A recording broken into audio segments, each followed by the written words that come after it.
ಈ ದುರಂತ ಏನಾಗಿದೆ ಅದು ಅತ್ಯಂತ ದಿಗ್ಭ್ರಮೆಯನ್ನು ಉಂಟು ಮಾಡಿದೆ. ನಾನು ಕಾನ್ಫಿಡೆಂಟ್ ಕಂಪನಿಗೆ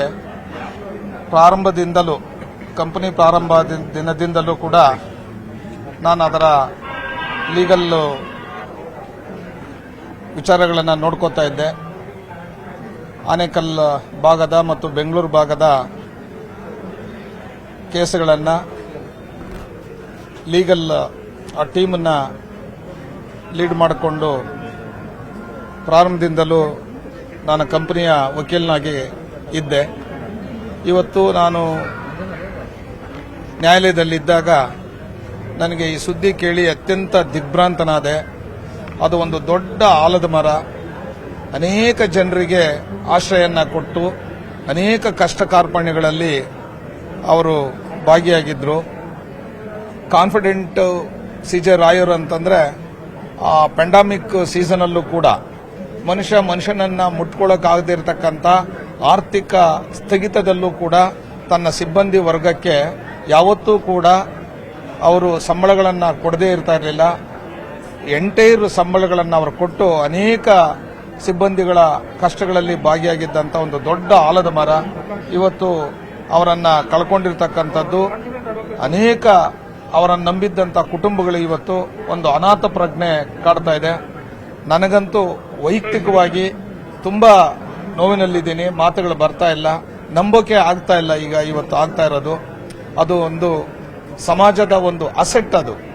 ಆದರೆ ಇವತ್ತು ಅವರು ಈ ರೀತಿ ಆಗಿರೋದು ಸಮಾಜಕ್ಕೆ ತುಂಬಲಾರದ ನಷ್ಟ.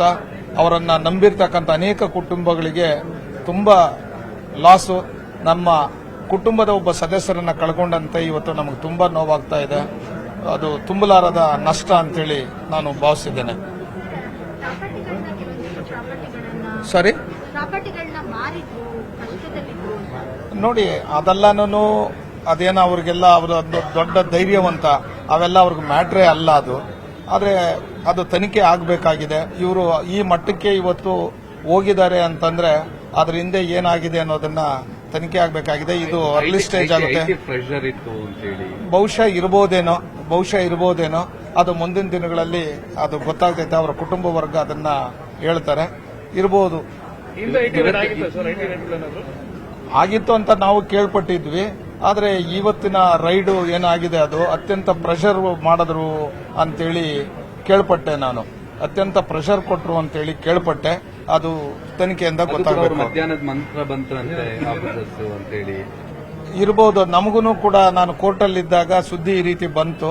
ಆಮೇಲೆ ಕೇಳ್ಪಟ್ಟೆ. ಕಳೆದ 22ನೇ ತಾರೀಕು ಕೊನೆಯದಾಗಿ ನಮ್ಮ ಹತ್ರ ಮಾತಾಡಿದ್ರು. ಯಾವುದೋ ಕೇಸ್ ವಿಚಾರದಲ್ಲಿ ಅಪ್ಡೇಟ್ಸ್ ಕೇಳಿದ್ರು. ಅಪ್ಡೇಟ್ಗಳು ಹೇಳಿದ್ವಿ. 22 ನಂತರ ಆಮೇಲೆ ಅವರು ಇರಲಿಲ್ಲ. ಆಮೇಲೆ ಸೋಷಿಯಲ್ ಮೀಡಿಯಾದಲ್ಲೂ ಕೂಡ ಕಂಡಿರಲಿಲ್ಲ. ಇತ್ತೀಚೆಗೆ 26ನೇ ತಾರೀಕು ಗಣರಾಜ್ಯೋತ್ಸವ ದಿನದಂದು ದೇಶಕ್ಕೆ ಶುಭಾಶಯಗಳನ್ನು ಕೋರಿ ಗಣರಾಜ್ಯೋತ್ಸವದ ಮೆಸೇಜ್ ಅನ್ನ ಇನ್ಸ್ಟಾಗ್ರಾಮ್ದಲ್ಲಿ ಬಿಟ್ಟಿದ್ರು. ಅದು ವೈಯಕ್ತಿಕವಾಗಿ ನಮ್ಗೆ ಗೊತ್ತಿಲ್ಲ. ಯಾಕಂದ್ರೆ ನಾವು ಲೀಗಲ್ ಟೀಮ್ ನ ಲೀಡ್ ಮಾಡ್ತಾ ಇದ್ದಿದ್ರಿಂದ ಆ ಲೀಗಲ್ ವಿಚಾರಗಳನ್ನ ನಾನು ಮಾತಾಡಬಹುದಷ್ಟೇ. ಮಿಕ್ಕಿದ ವಿಚಾರಗಳು ನನಗೇನು ಅದರ ಬಗ್ಗೆ ಮಾಹಿತಿ ಇಲ್ಲ. ಇವತ್ತು IT ಆಫೀಸರ್ಸ್ ಪ್ರೆಷರ್ ಜಾಸ್ತಿ ಆಗಿತ್ತು ಅಂತ ಹಂಗೆ ಕೇಳ್ಪಟ್ಟೆ. ನಾನು ಆತರ ಕೇಳ್ಪಟ್ಟೆ. ಅದ್ರ ಬಗ್ಗೆ ನನಗೆ ಸಂಪೂರ್ಣ ಮಾಹಿತಿ ಇಲ್ಲ. ಕೇಳ್ಪಟ್ಟೆ ಆ ರೀತಿ. ಬಹುಶಃ ಇರಬಹುದು. ನಿರ್ಭೀತ, ನಿಷ್ಪಕ್ಷಪಾತ, ವಿಶ್ವಾಸಾರ್ಹ ಸುದ್ದಿಗಳಿಗೆ ಮತ್ತೊಂದು ಹೆಸರಾಗಿರೋ ನ್ಯೂಸ್18 ಕನ್ನಡ ಈಗ ಆಪ್ನಲ್ಲೂ ಲಭ್ಯ ಇದೆ. ದಯವಿಟ್ಟು ಇಲ್ಲಿರೋ QR ಕೋಡ್ ಅನ್ನು ಸ್ಕ್ಯಾನ್ ಮಾಡಿಕೊಂಡು ಆಪ್ ಡೌನ್ಲೋಡ್ ಮಾಡೋದಕ್ಕೆ ಮರಿಬೇಡಿ. ನಿಮ್ಮ ಬೆಂಬಲ ಹೀಗೆ ಸದಾ ನಮ್ಮೊಂದಿಗಿರಲಿ. ಧನ್ಯವಾದ.